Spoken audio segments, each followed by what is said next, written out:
Sources है, उस पर बहुत ज़्यादा वज़न पड़ रहा था और वो हमारी कंट्री टॉलरेट नहीं कर सकती।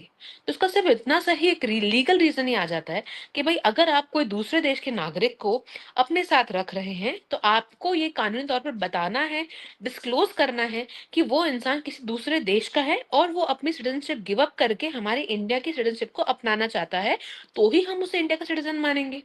अब ये आप काफ़ी लोग बोल सकते हैं कि भई ये तो गलत चीज़ है, क्योंकि आप ह्यूमैनिटेरियन इश्यूज़ पे उसको ग्राउंड को आप डिस्कार्ड कर रहे हैं। आप यूएस को देख लीजिए, यूएस हुँ, जाने वाले इंडियन सिटिज़न्स को वर्क वीज़ा रिन्यू कराने के लिए भी कितनी मशक्कत करनी पड़ती है। वो लोग तो वहाँ बिल्कुल। पर पढ़ाई भी करते हैं, 60-60 लाख, 1-1 करोड़ का लोन भी लेते हैं, पढ़ाई भी करते हैं, फिर भी उनका वर्क वीज़ा रिजेक्ट हो जाता है और काफ़ी टाइम उन लोग को वापस आना पड़ता है। वो लोग भी लड़ हुँ, सकते हैं कि भई हम तो यहाँ पे पैसे दिए थे हमारे एजुकेशन कंप्लीट करने के लिए, स्टिल आप लोगों ने हमें यहाँ से निकाल दिया। बिल्कुल, वो लोग नहीं अफ़ोर्ड कर पा रहे, आपका अंदर रहना और उसका लाइफ़स्टाइल मेंटेन कर पाना। और वही नहीं, बहुत सारी कंट्रीज़ हैं, स्विट्ज़रलैंड हो गया, डेनमार्क हो गया, बहुत सारी कंट्रीज़ के बहुत स्ट्रिक्ट रूल्स हैं। तो हमारी कंट्री की सोवरेनिटी को मेंटेन करने के लिए बहुत ज़रूरी है और सबसे बड़ी बात सेंसस ऑफ इंडिया 2011 का सेंसस था, पॉपुलेशन सेंसस था।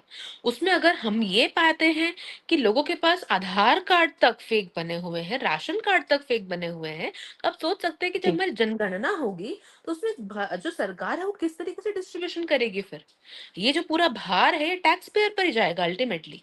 आप और मैं जो बिल्कुल। तनख्वाह कमा रहे हैं, आप और मैं जो सामान खरीदते हैं, वो जो टैक्स पे करते हैं, उसी टैक्स से हमें सुविधाएँ मिलती हैं। और अगर वही हुँ, सुविधाएँ अगर हम अपने लिए यूज़ ना कर सके, क्योंकि हमारी जनगणना में खोट है। क्योंकि बाहर से जो हुँ, लोग आ रहे हैं, उनके पासपोर्ट तो हमें पता ही नहीं है कितने लोग आ चुके हैं और उनके लिए हम क्या-क्या सेवाएँ प्रदान कर रहे हैं, free hospital services, free education services हमें अंदाज़ा ही नहीं है।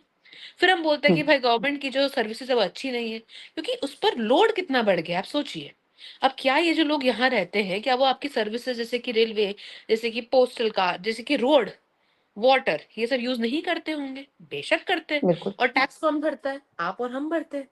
तो वो टैक्स पेयर का पैसा है। प्रॉब्लम ये नहीं है कि वो रिलीजन है या वो कोई धर्म है या वो कोई कास्ट है, वो कोई प्रॉब्लम नहीं है।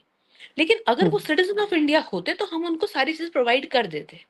लीगल डॉक्यूमेंटेशन होना इसीलिए ज़रूरी है और इसीलिए एनआरसी की जो बात उठी थी बीच में कि भई आप लोग जो है एक नेशनल अपना रिकॉर्ड मेंटेन करें, वो क्यों बोला गया है? क्योंकि भाई जो टैक्स पेयर है एक तो ऑलरेडी आप जानते हो उसका मार्जिन बहुत कम है। बहुत सारे लोग ऐसे हैं जिनके पास बहुत पैसा है बट वो टैक्स पे नहीं करते। आप और हुँ, हम जैसे मिडल क्लास लोग ही टैक्स पे कर रहे चोरी हैं करते हैं। और उस और उस बचे खुचे टैक्स में से भी अगर हम सर्विसेज को इस तरीके से बाँट देंगे, जिन लोगों को हम नागरिक तक नहीं मानते हैं और वो लोग कभी वापस जा सकते हैं अपने देश,